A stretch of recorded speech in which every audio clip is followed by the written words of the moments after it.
Hi everyone, it's Scarlett and welcome back to my channel. Sorry for missing out on making a video last week. I was up to my ears in family, road trips, roller coasters, and work. But I'm back, at your service to give you your weekly dose of awkward. You're welcome. So, as some of you guys might know, I finished my current work in progress, His Blue Eyes, this June. I really wasted no time. I jumped right into the first rounds of edits. And I was doing really good, really pushing through, meeting my deadlines for myself, until about chapter 11, where I hit a block. It was pretty devastating. I was on fire, I was on a roll, I was doing so good, I was so excited to do chapter 11. And then I just wasn't. So I figured maybe I got a little bit overeager and got ahead of myself, and I decided to take a bit of a break. Not a long one, just a day or two. Those days turned into weeks, and several weeks later, I am still on chapter 11. The end is still nowhere near in sight. We've all been there, right in the thick of writing. We're on a roll, we just have fire under our ass, and we are going, until suddenly we're not. The drive vanished. It could be a form of writer's block, it could be having a bad writing day, it could be laziness. But a lot of the time, whether you realize it or not, it could be burnout. Burnout is scary. You've pushed and pushed and pushed, and suddenly you do not have anything left to give. Even scarier, it happens to writers a lot. Which actually shouldn't be surprising because we have crazy hours, even crazier deadlines. We are often working ourselves to the bone. We often don't do mental health checks or take care of our bodies. The list goes on. Writing is a really hard business, and sometimes when we don't see the rewards or the end in sight or the goals or what we're working towards, it makes it even harder. So maybe you're in the same boat as me. Maybe you're feeling a bit burnt out, a little worn around the edges. Now what? What's the next step? While I've been on this mini writing hiatus, I brainstormed a bit and came up with 5 things we could try to do to survive the writer's burnout. These are my personal favorites, however, they might not work for everybody, and that's okay.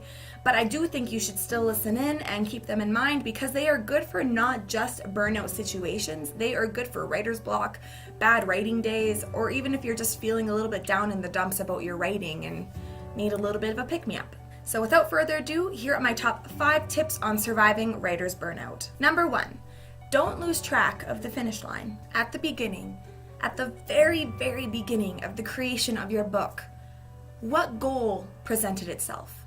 Was it to write a book in its entirety? Was it to share with family or friends, or with the whole world? Was it to self-publish, or go traditionally? It is important to not lose track of the goal, which is easier said than done when sometimes when you're in the thick of this burnout, the only reasonable option is to drop your book baby altogether. But why did you start writing? What made you so passionate about it? What kept you up at night with these ideas just swimming in your head that wouldn't shut up? What made you fall in love with your book baby? You need to tap into this energy, this state of mind. You need to find out why you fell in love with the idea of writing and making your book baby, and you need to just rip it apart and become one with it. You need to find out what set your soul on fire in the first place.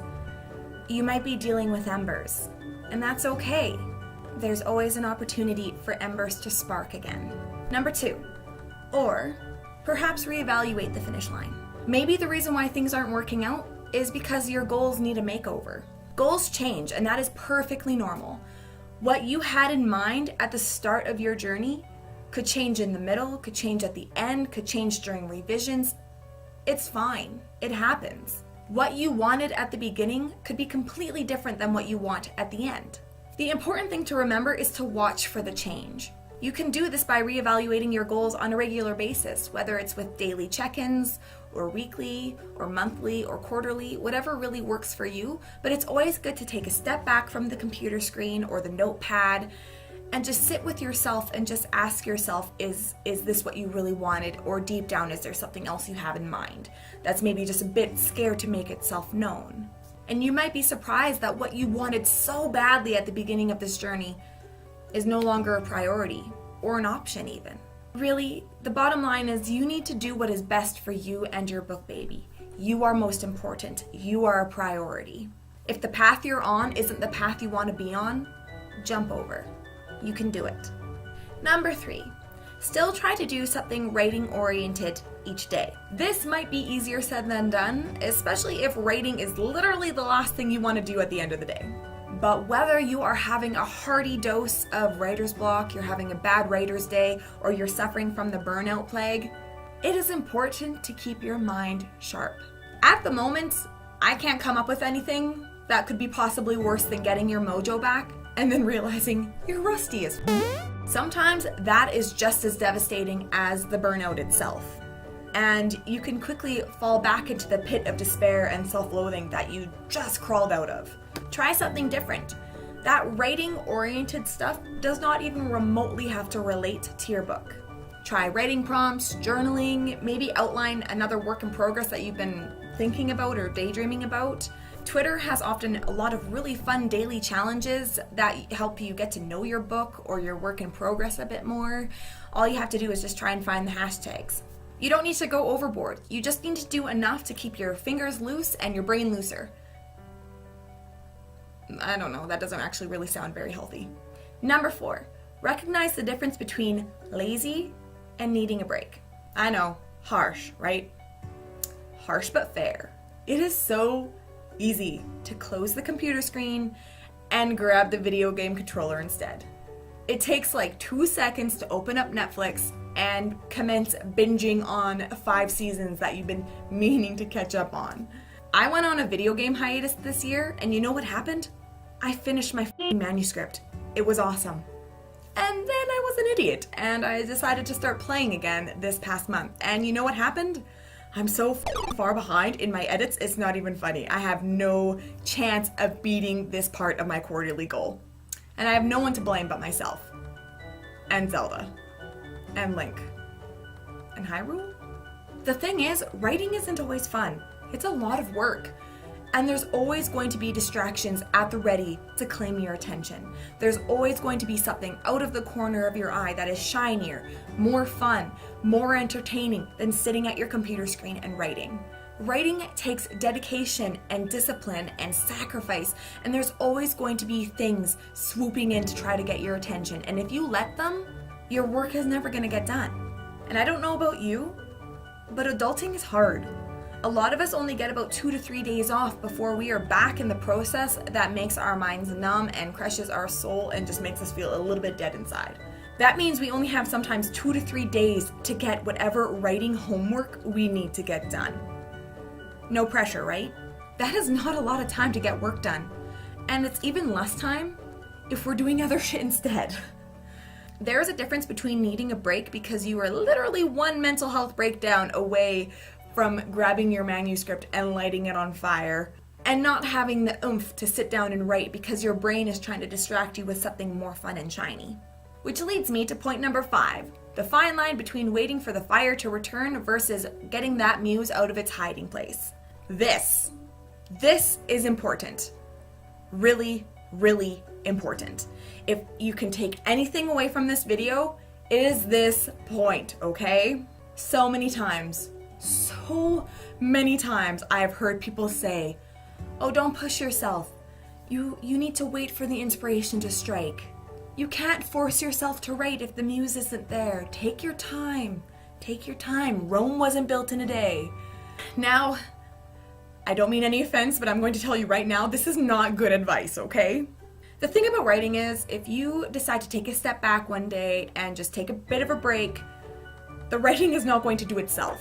Your characters are not going to go about their lives when your back is turned, and the story is not going to progress unless you progress it for it. Unless you are a wizard, it's not going to happen. You need to force the muse out of hiding. If you are constantly waiting it out, waiting for it to appear in a cloud with rainbows and harp music and raining Skittles, I got news for you. You were so greatly mistaken, I don't even know where to begin. The thing is, if you wait for inspiration to strike, your book is going to get done in maybe 10 plus years. I'm not even joking. This is not a theory, it is a fact. There is a difference between sitting at your computer for an hour, banging your head against the screen, where every single word that you type more or less feels like you're ripping off your fingernails because, for the love of God, this is awful.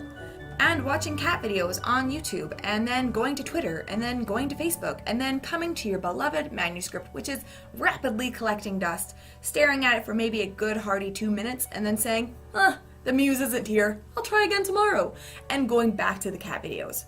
There is a difference. That second point about waiting for the muse to strike, that's not trying. That's not giving your manuscript a chance. That is setting you up for failure.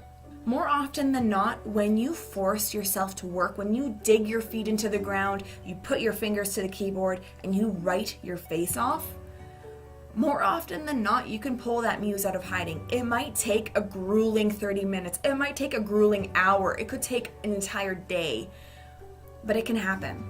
And those embers I was talking about before, you'll find by the end of it, a full wild flame in your belly.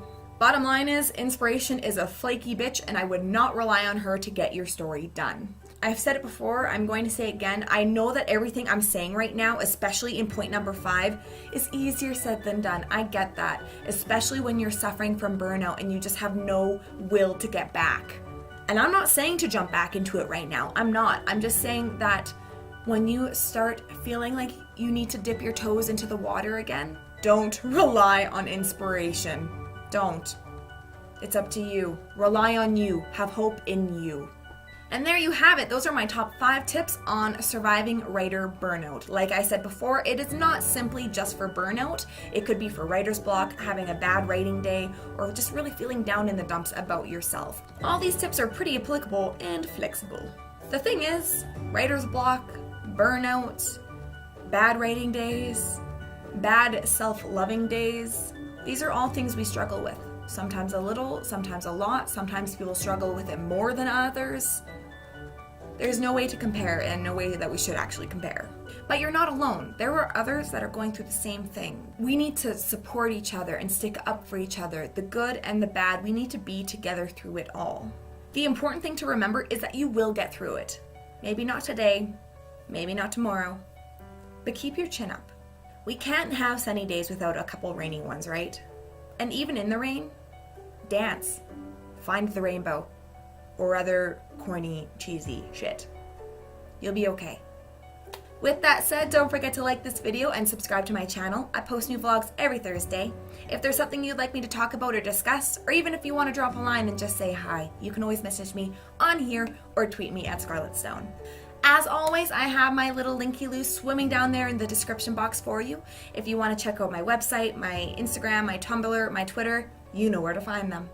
Until next time, happy writing. Bye.